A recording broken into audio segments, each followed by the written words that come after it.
भाजपा के मुख्यमंत्री शुभेंदु अधिकारी जी से ये अनुरोध करूंगा कि कम से कम आप इतना देख लीजिए कि ममता जी का सुरक्षा वहां पर सफिशिएंट सुरक्षा रहे, ताकि सोनारपुर में जो घटना घटी है वो घटना ममता जी के साथ ना हो। बंगाल की जनता अभी भरोसे पे है। बंगाल की जनता देश के प्रधानमंत्री की बात पे विश्वास करते हैं और बंगाल की जनता कह रही है कि भय आउट भरोसा इन। देखिए, ममता बनर्जी तृणमूल कांग्रेस के लीडर सिर्फ नहीं है, तृणमूल कांग्रेस के चेयरपर्सन है और ममता बनर्जी ही तृणमूल कांग्रेस है, क्योंकि उन्होंने ही तृणमूल कांग्रेस का जन्म दिया। अभी ममता दीदी विपक्ष में है, अभी उनका तो ये संवैधानिक अधिकार है सड़क पे उतरना, तो वो उतर सकते हैं, तो वो अपने कर्मियों के साथ रोड पे बैठ सकते हैं। ये अधिकार उनको देश का संविधान देता है।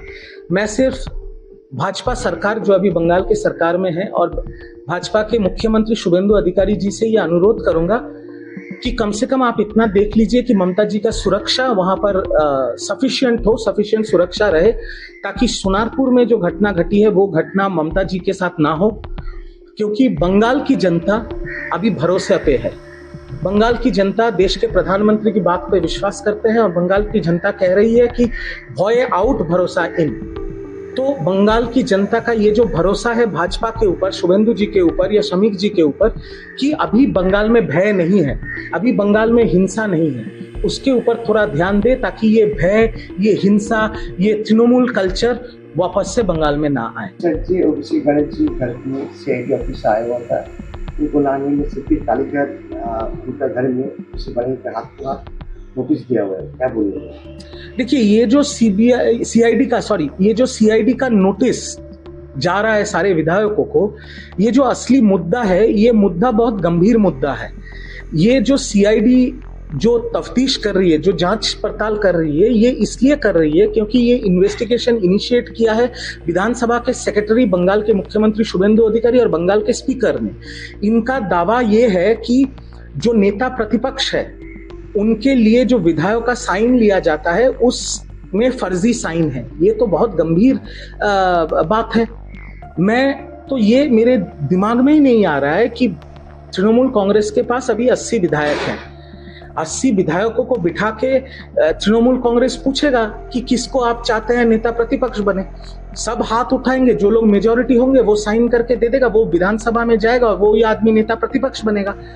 तो मुझे लगता है यहाँ पर वही पुराना 3 टीएमसी का थ्रेट कल्चर हो गया कि एक बिना किसी से सलाह किए हुए, बिना जीते हुए विधायकों से बात किए हुए नेता प्रतिपक्ष और चीफ व्हिप का नाम घोषित किया गया।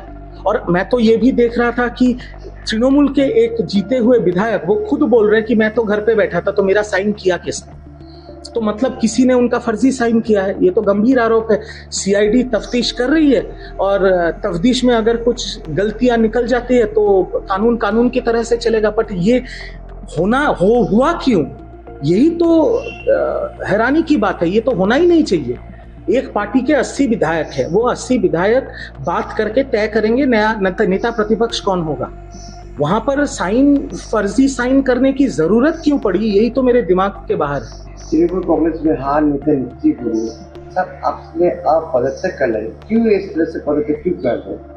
देखिए, मैं एक चीज पहले बताना चाहता हूं कि ये जो अभिषेक बनर्जी के ऊपर सोनारपुर में जो घटना घटी है, ये घटना घटने के बाद राहुल गांधी से लेके मल्लिकार्जुन खड़गे से लेके केसी वेणुगोपाल से लेके आदित्य ठाकरे से अखिलेश यादव, तेजस्वी यादव, कपिल सिब्बल, अभिषेक मनु सिंघवी सबने ट्वीट किया कि ये निंदनीय घटना है और मैं भी कह रहा हूँ निंदनीय घटना है।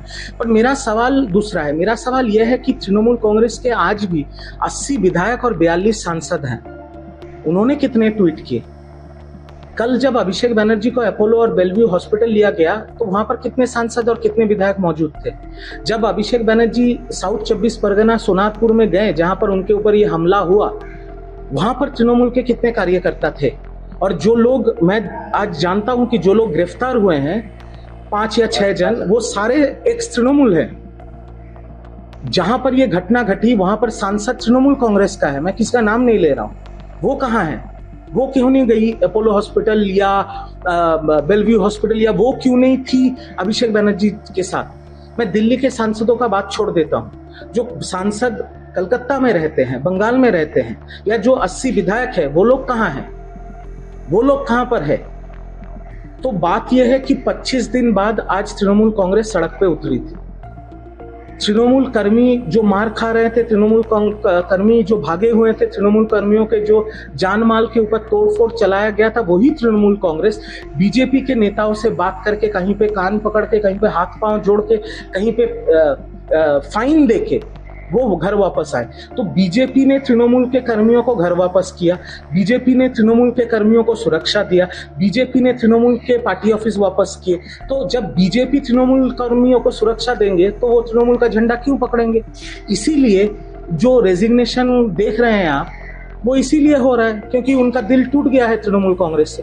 अभी 25 दिन बाद सड़क पे उतर के तो बहुत लेट हो गया है। यही अगर ममता बनर्जी, अभिषेक बनर्जी 5 तारीख या 6 तारीख को सड़क पे उतरते तो आज 20,000 तृणमूल के कर्मी उनके पीछे रहते। अभी तो बहुत देर हो गया। चीफ मिनिस्टर ममता बनर्जी बोल रहे जिस तरह अभिषेक बनर्जी के ऊपर जो हमला हुआ था उस टाइम अस्पताल में यहाँ पर लेके गया था, उसका रेफर कर दिया दूसरा हॉस्पिटल में। उनके बारे में क्या बोलेंगे? हॉस्पिटल से बोले उनका एडमिशन होने का कोई जरूरत नहीं है, माइनर इंजरी हुआ है। ममता बनर्जी बोल रहे नहीं, उनका ब्रेन डैमेज भी हो सकता था। देखिए, मैं एक चीज साफ साफ कहना चाहता हूँ कि अगर कोई भी इंजर्ड होता है, किसी के ऊपर भी कोई घाव है या किसी को भी ट्रीटमेंट के लिए अस्पताल में लिया जाता है, तो उसमें किसी का धर्म, जात, कौन क्या पार्टी करता है, ये सब देखना नहीं चाहिए। किसी डॉक्टर को भी नहीं देखना चाहिए, किसी अस्पताल को भी नहीं देखना चाहिए। भूतपूर्व मुख्यमंत्री ममता बनर्जी जी ने जो बातें कही हैं मीडिया के सामने, वो गंभीर बातें हैं, गंभीर बातें हैं। अगर ये सच है तो इसके ऊपर भी कार्रवाई होनी चाहिए। पर अगर इसका एक दूसरा अध्याय भी है, अगर किसी को चोट नहीं लगी है या कोई इंजर्ड नहीं हुआ है और डॉक्टर्स टेस्ट दे रहे हैं, कोई भी इमरजेंसी में जाएगा, मैं जाऊं या आप जाएं या कोई भी जाए, तो वहां पर डॉक्टर्स 10 टेस्ट लिख देते हैं करने के लिए। बट अगर कोई इंजरी नहीं है और कहीं से खून नहीं बह रहा है या हाथ पांव नहीं टूटा है, तो एडमिशन का जरूरत नहीं होता है।